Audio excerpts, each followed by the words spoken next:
Hello everyone, welcome to my YouTube channel.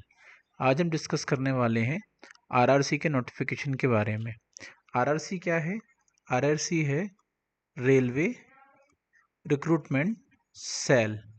इनमें काफ़ी सारी वैकेंसीज आई हुई है। वो वैकेंसीज आई हुई हैं किनके लिए? अप्रेंटिसशिप के लिए। अप्रेंटिसशिप क्या होता है? ये 1 ईयर का ट्रेनिंग प्रोग्राम होता है, जिसमें क्या होता है, सैलरी के रूप में स्टाइफंड मिलता है, जो कि कंडक्ट कराने वाला है RRC eastern railway act apprenticeship recruitment 2024, जिसमें टोटल जो नंबर ऑफ वैकेंसीज हैं वो है 3115। आप इसके लिए अप्लाई कर सकते हैं। तो हम कुछ इंपॉर्टेंट चीज़ें हैं जो इसके बारे में देख लेते हैं, जैसे कि इम्पोर्टेंट डेट। अभी जो इसका नोटिफिकेशन पब्लिश हुआ है वो हुआ है 9/9/2024 को। नोटिफिकेशन आया हुआ है कि 3115 आरआरसी में अप्रेंटिसशिप के लिए एप्लीकेशंस आने हैं, या इतने लोग की रिक्रूटमेंट है। अब ये स्टार्ट कब से होंगे फॉर्म फिल होना? Starting date to apply online 24/9/2024। 24/9/2024 से फॉर्म इसके फिल होना स्टार्ट हो जाएंगे। और लास्ट डेट जो इसकी है वो 23/10/2024 होगी। लास्ट डेट 23/10/2024 होगी। तब तक आपको फॉर्म फिल कर लेना है। अब हम देख लेते हैं वैकेंसी किस किस डिवीज़न में है। 9 डिवीज़न है, जिन 9 मतलब डिवीज़न के अंदर में वैकेंसीज आई हुई हैं। आप इन 9 डिवीज़न में अप्लाई कर सकते हैं। जैसे कि पहला डिवीज़न जो है वो है हावड़ा डिवीज़न। हावड़ा डिवीज़न में 659 वैकेंसी है। फिर उसके बाद में लिलुआ डिवीज़न, इसमें 612 वैकेंसी है। फिर इसमें सैलदा डिवीज़न 440 वैकेंसी है। फिर उसके बाद में कांचपुरा वर्कशॉप में 187 है। मालदा डिवीज़न में 138 है। फिर एसनॉल डिवीज़न में 412 है। और वहीं जामलपुर वर्कशॉप में 667 है। तो सबसे हाईएस्ट जो वैकेंसी है वो है जामलपुर वर्कशॉप में, जो है 667। उसके बाद में हावड़ा डिवीज़न में है। मतलब इसका सीक्वेंस कुछ ऐसा रहने वाला है, 7, 7 के बाद में 1, 1 के बाद में 2, 2 के बाद में 3, 3 के बाद में 6,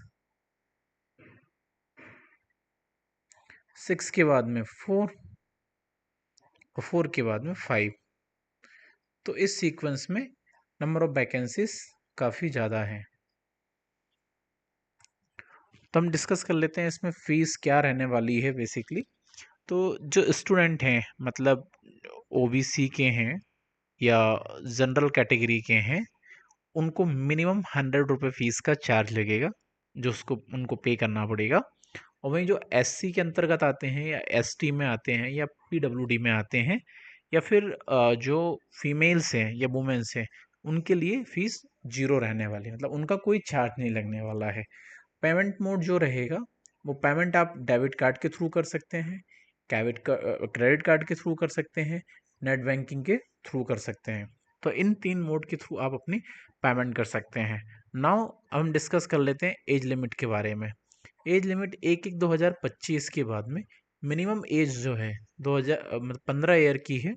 और मैक्सिमम जो एज है should not be completed 24 years, मतलब 24 साल तक की एज में, या कंप्लीट होने में 1 महीने बाकी रह जाए तो अप्लाई कर रहे हो तब तक वो भी कंसिडर इसमें हो सकते हैं।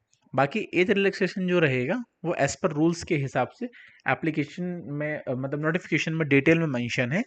आप चाहो तो इसकी वेबसाइट में, जो मैं नेक्स्ट स्लाइड में मेंशन कर दूंगा, वहां से जाके इसका नोटिफिकेशन डाउनलोड कर सकते हैं और डिटेल में पढ़ सकते हैं। लेकिन अगर आपको और भी डिटेल में वीडियोस चाहिए तो आप कमेंट करके हमें बताइए, सो दैट क्या है, आपके रिक्वायरमेंट को हम समझ पाएँ और उसके हिसाब से हम हमारे वीडियो को और इम्प्रूव कर पाएँ। क्वालिफिकेशंस जो हैं एज 1/1/2025 के हिसाब से candidate should possesses the 10th। Minimum क्या है कि 10th कंप्लीट होना चाहिए। और अगर with the minimum 50% marks and the national trade certificate, और साथ में उसका जिस स्ट्रीम की वैकेंसीज हैं उसके सर्टिफिकेट्स होना बहुत ज़रूरी है, चाहे वो एनसीवीटी के थ्रू में हो सकते हैं या फिर एससीवीटी के थ्रू जो होंगे वो सर्टिफिकेट की रिक्वायरमेंट रहेगी। अब आपको अप्लाई कैसे करना है, आपको www.rrcr.org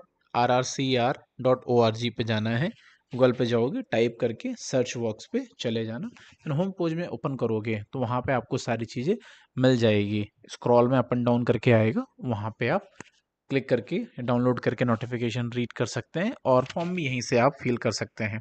या फिर दूसरा सोर्स है डायरेक्ट है जो http://rrcr.org/ आप यहाँ पे क्लिक करोगे, देन आप डायरेक्ट पेज पे पहुँच जाओगे। अब मैं थोड़ी सी चीज़ें और मैंने आपके लिए है ना क्लियर करने की कोशिश की कि डॉक्यूमेंट्स जो हैं मोस्ट ऑफ द स्टूडेंट को मतलब डाउटफुल होते हैं कि डॉक्यूमेंट्स की क्या क्या रिक्वायरमेंट है। सबसे पहले जो डॉक्यूमेंट्स हैं वो रिक्वायरमेंट है हमें स्कैन फोटोग्राफ्स, फोटोग्राफ्स चाहिए। ऐसा नॉर्मल है ना फ़ोन वगैरह से आप कैप्चर मत करिएगा, कहीं शॉप वगैरह से आप स्कैन करवा लेना, या जो फॉर्म फिल करेगा वो स्कैन करके ही उसको फिल करेगा।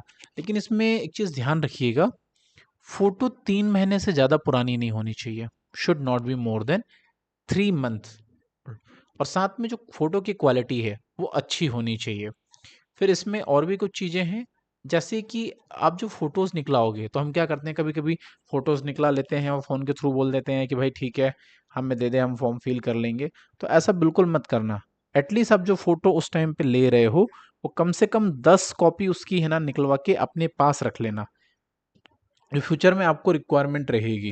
जैसे आपका एग्ज़ाम क्लियर हो गया, आपको बुलाया गया, तो अलग-अलग स्टेजेस में फ़ोटोज़ लगेंगी आपकी। और दूसरा, फ़ोटोज़ जब आप लो तो प्रॉपर उसको प्रोफ़ेशनल वे में लीजिएगा।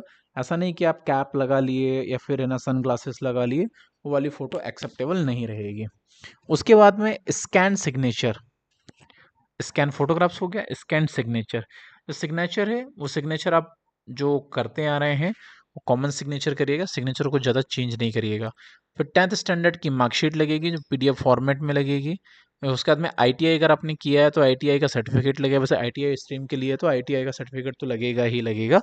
फिर उसके बाद में आप जिस कम्युनिटी से बिलॉन्ग करते हैं, जैसे कि एससी हो या फिर एसटी हो या फिर ओबीसी हो या फिर आप क्या पीडब्ल्यूडी में आ रहे हो, तो उस स्ट्रीम के लिए भी आपका सर्टिफिकेट लगेगा। तो ये सारे डॉक्यूमेंट्स हैं जो आपको रिक्वायरमेंट होने वाली है। तो होपफुली आपको सारी चीज़ें समझ में आई हुई होगी। अगर आपको और भी कहीं कुछ डाउट है तो आप हमें डायरेक्ट है ना कमेंट कर सकते हैं, तो हम वहाँ पे आपके सारे डाउट्स हैं उसको रिजॉल्व करने की कोशिश करेंगे। तो चाहिए वीडियो को लाइक करिए, चैनल को सब्सक्राइब करिए, और जो आपके फ्रेंड सर्कल में हैं आपके साथ वाले, उन सबको नोटिफिकेशन फॉरवर्ड करिए, ताकि वो भी है ना अपकमिंग डेट में इस फॉर्म को फिल कर पाए और वैकेंसी का बेनिफिट ले पाए, क्योंकि बहुत सारी वैकेंसी है। तो all the best, thank you so much.